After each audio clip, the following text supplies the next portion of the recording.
Hola, buenos días. Hoy vamos a revisar la clase de patología gastroduodenal.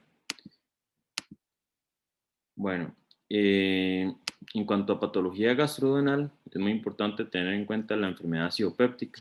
Se llama péptica porque en gran parte del daño producido se produce por la pepsina. Entonces, este va a ser un conjunto de trastornos o patologías que van a afectar el tracto digestivo superior, que en esa mucosa que está expuesta tanto a ácido clorhídrico y a pepsina. Entonces, eh, algunas de las lesiones que vamos a ver son las úlceras, que se llama úlcera cuando es más de 5 milímetros, las erosiones cuando son menores a 5 milímetros y la úlcera que puede ser gástrica o duodenal, ¿verdad?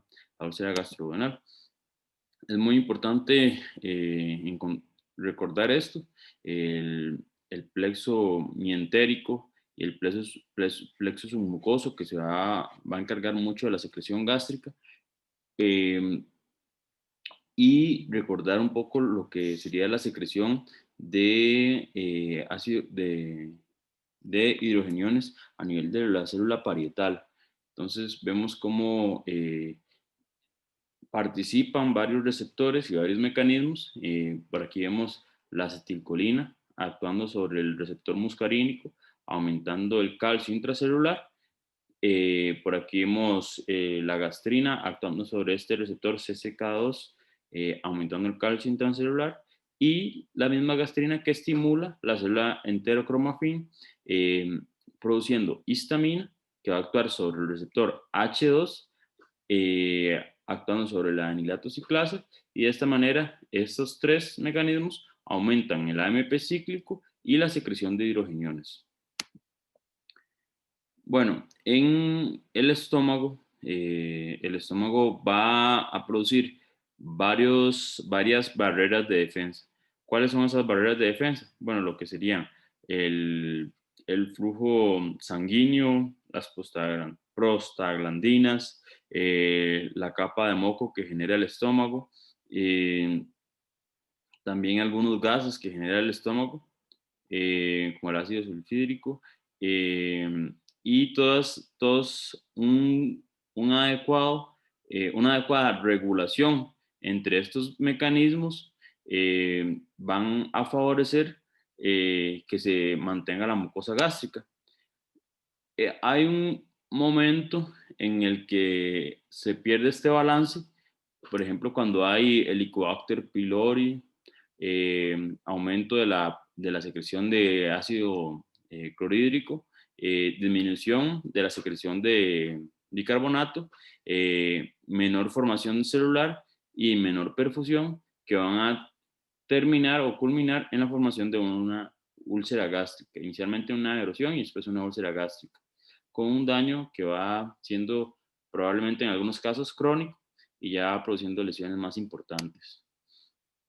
Aquí están las principales causas de úlcera duodenal y úlcera gástrica. Si vemos en la úlcera duodenal, vemos que la principal causa es la HP infection, que es la infección por Helicobacter pylori, y la infección, y el uso de AINES. También vemos que en la gástrica, la infección por Helicobacter pylori y los AINES es bastante importante. Por eso es que los principales puntos de la charla que vamos a tocar hoy son estas dos causas, los AINES y el Helicobacter pylori.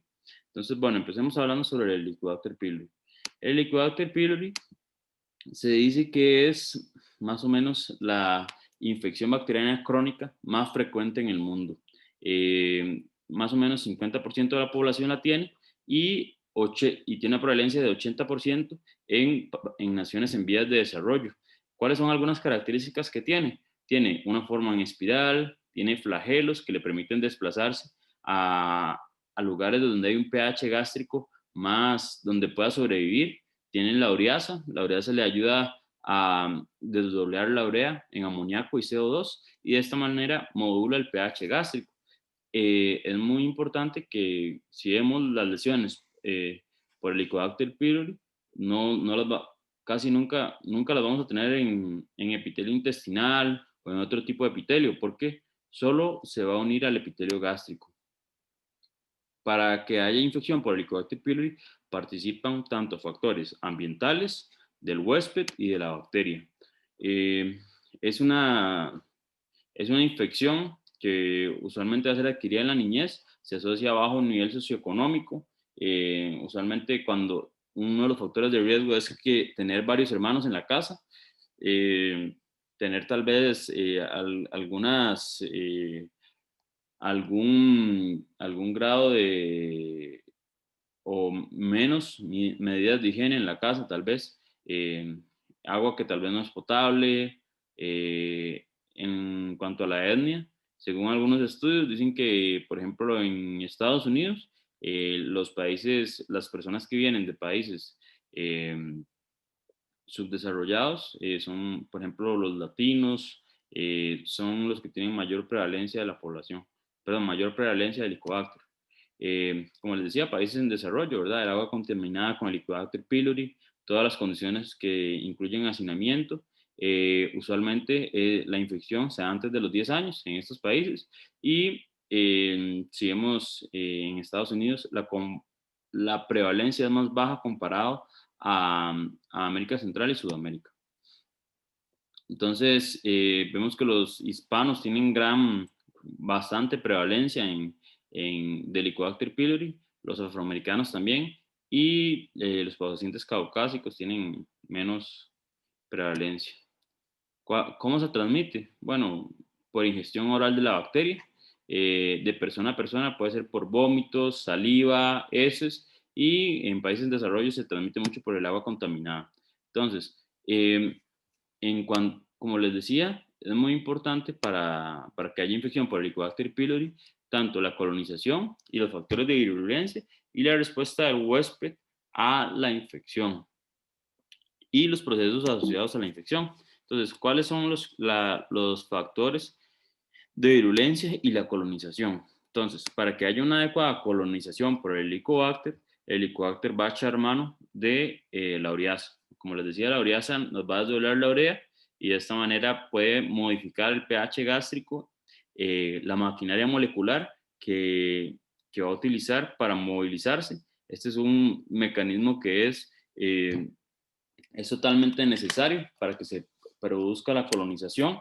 Eh, el tropismo, ¿verdad? Que les decía que solo tiene tropismo por la mucosa gástrica. Y es muy importante que va a adquirir nutrientes del exudado y el trasudado inflamatorio. Usualmente, bueno, algunas se ha determinado el antígeno de Lewis. El antígeno de Lewis es una molécula, es como un antígeno que tiene algunas células gástricas y de esa manera se unen al ligando, se unen al antígeno BAP-A y de esa manera el Helicobacter se une a la célula gástrica. También está el islote de patogénesis, eh, perdón, el islote de patogenicidad CAC, el CAC-PAI, que el CAC-PAI nos va a ayudar le va a ayudar al Helicobacter, perdón, en lo que sería la translocación de macromoléculas. También al hacer esto va a generar una respuesta inflamatoria importante, entre esas la interleuquina 8, también agregación de polimorfonucleares y apoptosis. Es el islote de patogenicidad CAC va a tener un papel importante en la gastritis. El VAGA es una proteína de tirosin fosfatasa que es una citotoxina vacuolizante. Es otro factor de virulencia importante. Colonización y factores de virulencia. El antígeno leucocitario humano es bastante importante. La ureasa, que les había, eh, les había explicado eso. Y los PAM. Los PAM son algunos receptores que se encuentran a nivel de las células, que son receptores asociados a patógenos. Estos receptores hay varios tipos. Están los tipo TOL, TLR4, que reconocen los lipopolisacáridos del Helicobacter pylori, y de esta manera va a favorecer lo que sería la agregación de células inflamatorias en este nivel. Entonces, es muy importante que entendamos este proceso, la respuesta del huésped a la infección. Usualmente las personas que llegan a desarrollar infección por Helicobacter pylori tienen una respuesta mural intensa, que esta respuesta no erradica la infección, pero sí daña el tejido. Entonces, una respuesta que va a estar llevada por neutrófilos, linfocitos, TB, células plasmáticas, macrófagos, interleuquina 1B, 2, 6 y 8. Y esta respuesta inflamatoria no va a ser porque las bacterias se invaden el epitelio gástrico, sino es solo por la unión de las bacterias con la célula gástrica. La interleuquina 8 tiene un rol central en esto. Bueno, entonces aquí podemos ver un ejemplo de los métodos como actúan. Aquí podemos ver, por ejemplo, vamos a ver la citotoxina vacuolizante, la VAC-A. Podemos ver también lo, lo que sería la agregación, bueno, la interleuquina 8, ¿verdad? Que va a ayudar a agregación de neutrófilos. Además de eso, podemos ver aquí el, el importante componente de apoptosis y también y que eso va a desarrollar una disrupción de la barrera epitelial. Finalmente puede desencadenarse eh, como una úlcera. Eh, bueno, más o menos esto es para que tengamos idea. Aquí podemos ver también los flagelos con los que el, el helicobacter se desplaza a las zonas donde es más favorable. Por ejemplo, aquí vemos que se desplaza debajo del moco gástrico. Vemos aquí el islote de patogénesis CAC, que les decía que es muy importante para translocación de moléculas. Y por este lado, el antígeno de Lewis, que va a servir como ligando para el BAP-A, que es una molécula del Helicobacter. ¿Ok? Procesos asociados a la infección. Usualmente todos son asintomáticos, sin embargo, un 10 a un 15% va a desarrollar una gastritis crónica activa, un adenocarcinoma gástrico, un linfoma gástrico o enfermedad ulcerosa. ¿Cómo va a hacer la evolución? Entonces, después de tener una mucosa gástrica normal y tener contacto con el Helicobacter, primero va a producir una infección aguda, después una infección crónica y de acuerdo al patrón de la infección, nos puede desarrollar diferentes lesiones. Por ejemplo, vemos que cuando hay una gastritis predominante antral, eso nos va a favorecer a que se produzca úlcera duodenal. ¿Por qué? Porque eso, al haber una gastritis predominante antral, se produce hipersecreción del fondo y del cuerpo, y todo ese ácido va a ir al duodeno y nos va a producir úlceras.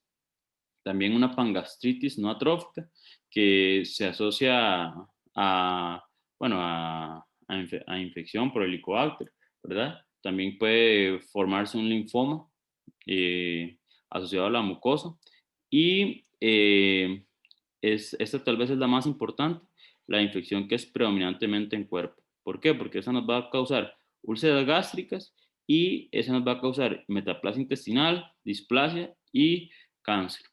Muchas veces creemos que las lesiones se producen únicamente o el cáncer se produce únicamente por hipersecreción de ácido. Sin embargo, aquí en este tipo de infección, el Helicobacter afecta el fondo y el cuerpo y de esta manera hay una atrofia gástrica importante que eso va a alterar la secreción de ácido clorhídrico a ese nivel y este tipo de lesión es la que más ayuda a que se produzca cáncer gástrico, la ausencia de ese ácido clorhídrico. Bueno, como vemos aquí, esto es lo que les explicaba en la diapositiva previa. La colonización antral se va a asociar a una hiperacidez, metaplasia gástrica duodenal y úlcera duodenal. Primero tiene que haber una metaplasia gástrica. Recordemos que el Helicobacter tiene tropismo por la mucosa gástrica. Entonces, primero tiene que haber tejido gástrico a nivel del duodeno para que el Helicobacter pueda colonizarlo. Y la pangastritis, usualmente, como les decía, hay una colonización gástrica proximal, lesión en las glándulas gástricas, hay una gastritis atrófica, hipocloridia, acloridia secundaria, y de esta manera es la lesión que más se asocia a adenocarcinoma. Entonces, ¿en cuáles pacientes se deben hacer pruebas de detección? Bueno, primero, todos los pacientes que tienen test positivo deben recibir tratamiento. Eso hay que tenerlo claro. También los pacientes que tienen eh, PUD, ¿verdad? Que son las enfermedades idiopépticas, en las siglas en inglés.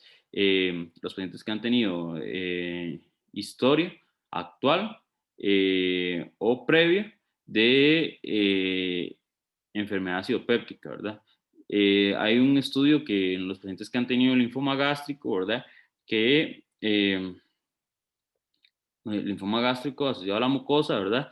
Que estos pacientes se le recibieron tratamiento, de los cuales un 77% eh, tuvo respuesta histológica completa, bueno, perdón, tratamiento para el Helicobacter, ¿verdad? Este es un estudio japonés en el que las personas tenían linfoma, ¿verdad? Asociado a la mucosa, y 77% recibieron tratamiento para el Helicobacter y tuvieron respuesta histológica completa y enfermedad residual mínima. Los demás, un 27% más bien progresaron. Entonces vemos que es muy importante el tratamiento del Helicobacter, tanto en el linfoma como en el cáncer gástrico, ¿verdad? Entonces, cuando tenemos un cáncer gástrico temprano y, se trata el Helicobacter, reduce la incidencia de cáncer gástrico metacrónico, o sea que desarrolle otro cáncer gástrico después de este. Eh, en zonas donde hay dispepsia, ¿verdad? Se usa la Test and Treat Strategy, que consiste en, bueno, eso se puede analizar así, o más bien, perdón, la Test and Treat Strategy consiste en una estrategia que es que la persona que tiene dispepsia, si vive en una región que hay alta prevalencia eh, de, de Helicobacter, entonces se puede testear por Helicobacter, usar alguno de los tipos de detección que vamos a ver más adelante y de esta manera tratarla si sale positivo. Si sale negativo, entonces darle inhibidor de bomba de protón. Si el lugar donde la persona vive tiene más baja prevalencia de Helicobacter, entonces solo se le puede dar un ciclo de inhibidores de bomba de protón, y si responde, entonces lo dejamos hasta ahí, y si no responde, entonces se testea por Helicobacter. Entonces esa Test and Treat Strategy la vamos a utilizar más que todo de acuerdo a la prevalencia de Helicobacter pylori en la población.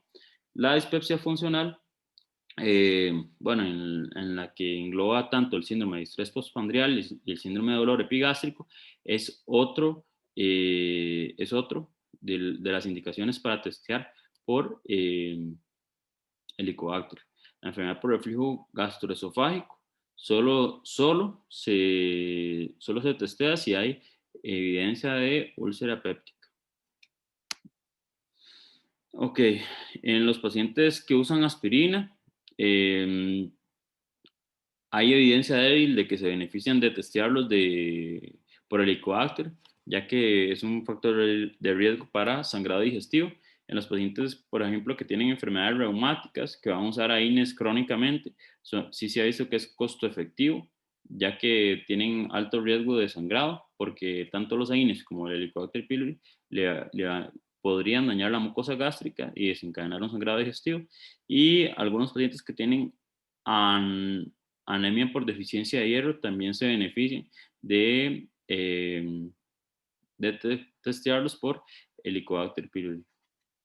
Ok, algunas otros, por ejemplo, vemos un estudio que se hizo en pacientes con púrpura trombocitopénica idiopática, de los cuales se les trató el Helicobacter pylori, y 43% tuvieron una respuesta completa con elevación de las plaquetas a más de 100.000 y 50% tuvo una respuesta con una respuesta general que, bueno, o la respuesta general del estudio fue que las plaquetas subieron arriba de 30.000. Entonces vemos que también en las guías americanas de hematología sí recomiendan el tratamiento de erradicación y la detección en pacientes que tienen púrpura trombocitopénica idiopática. Eh, Se ha planteado también en estudiar en encefalopatía hepática, en algunas pacientes embarazadas, en algunos estudios cardiovasculares y urticaria, pero no hay evidencia fuerte que recomiende realizarla en estos estudios. Para detectar el Helicobacter pylori podemos hacer estudios endoscópicos y no endoscópicos. Los estudios, los estudios, perdón, eso está al revés, más bien aquí son estudios no endoscópicos y aquí estudios endoscópicos. Entonces, los estudios no endoscópicos sería la serología, que no es tan útil después de tratamiento, la prueba de aliento en urea, que una de las limitantes es que se usan dos tipos de carbono. Cuando se utiliza a veces el carbono 14, eso puede producir radiación. Entonces, lo malo es que la persona se irradia. Se puede modificar por el tratamiento el resultado. La prueba antigénica en heces, esa es una de las pruebas mucho más útiles que tenemos en la actualidad. Porque no hay que hacer endoscopía, es bastante accesible, se consigue en varios lugares y la prueba antigénica en heces se modifica por el tratamiento, entonces hay que tener eso en cuenta. Y en cuanto a los estudios endoscópicos, sería la histología, ¿verdad? Que es un estudio caro porque hay que pagar la endoscopía y la histología. La prueba de ureasia rápida, ¿verdad? Que también se puede modificar por el tratamiento. El cultivo, que en realidad tiene un protocolo difícil. Y la PCR, que también es bastante cara y no está disponible en todo lado. Este es un estudio bastante importante, bastante bueno, que se estudió el Helicobacter pylori como un factor de riesgo en cáncer gástrico. Entonces se estudiaron 1.676 pacientes que tenían infección por Helicobacter y un familiar de primer grado con cáncer gástrico. A un grupo se le dio tratamiento por Helicobacter y a un grupo se le dio placebo. Vemos que en un seguimiento de 9.2 años, hubo menor incidencia de cáncer gástrico en las personas que fueron tratadas por el Helicobacter pylori que en las personas que no fueron tratadas. Entonces, ¿qué podemos concluir con este estudio? Que de verdad el tratamiento por Helicobacter pylori reduce el riesgo de cáncer gástrico. En cuanto al tratamiento, es muy importante tener en cuenta que son 2 a 3 antibióticos con inhibidores de bomba protón. Son esquemas que van desde 3 a 14 días. La primera línea ofrece la mayor probabilidad de éxito clínico, la adecuada selección de tratamiento de primera línea, eso es muy importante que lo tengamos en cuenta, y las tasas de curación alcanzan alrededor del 90%. ¿Cuáles son efectos adversos? Náusea, dispepsia, dolor abdominal y diarrea, son los principales. Entonces aquí vemos los principales esquemas, aquí tal vez les menciono algunos. La terapia triple de claritromicina, que incluye amoxa, claritromicina e inhibidor de protón. El bismuto cuádruple, que incluye tanto los inhibidores de protón, el subcitrato de bismuto, tetraciclina y metronidazol, la terapia concomitante, que prácticamente es la terapia triple, más nitroimidazol, y la terapia secuencial, inhibidor de protón, más amoxicilina, y por 7 días y posterior a eso, 7 días de inhibidor de protón, claritromicina y nitroimidazol. Bueno, aquí están los diferentes esquemas, también los esquemas que, bueno, ya no son tan nuevos en realidad, los de levofloxacina, pero bueno, es muy importante que tengamos una ojeada de esos esquemas cuando vamos a tratar a un paciente de estos. Eh, ¿Cuál elegir? ¿Cuál tratamiento vamos a elegir? En realidad eso lo vamos a decidir de acuerdo a la exposición previa de antibióticos del paciente. Entonces, si el paciente ha estado muy expuesto a macrólidos, por ejemplo, un paciente que tiene un EPOC, entonces ese es un paciente que ya hay que considerarlo como que ha tenido exposición a macrólidos.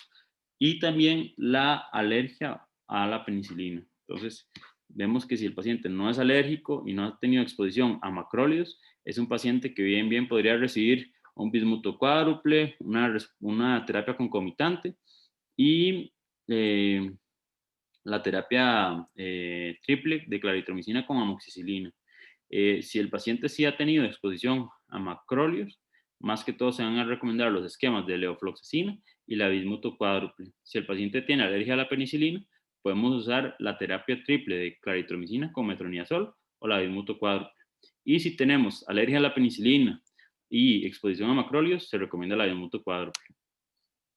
Ok, en cuanto a los AINES es muy importante que nos van a producir varios efectos sobre la mucosa gástrica. Eh, Usualmente nos van a producir una supresión de las prostaglandinas y de esta manera disminuir la, la protección gástrica por medio del moco, ¿verdad? Van a inhibir la COX-1 en el epitelio gástrico y en barrera de la mucosa, ¿verdad? Va a favorecer la adhesión de neutrófilos, va a producir también liberación de radicales libres, proteasas y obstrucción, perdón, del flujo sanguíneo capilar. También es muy importante que el ácido va a actuar sobre la cicatrización y la agregación plaquetaria, entonces va a favorecer que haya un proceso de pérdida de tejido a nivel de, a nivel de las lesiones producidas por los AINES. Y es muy importante, como les decía antes, los pacientes que tienen AINES y Helicobacter pylori son pacientes que tienen alto riesgo de desarrollar enfermedad acidopéptica. Bueno, esta era la clase de patología gastroduodenal. Muchas gracias por su atención.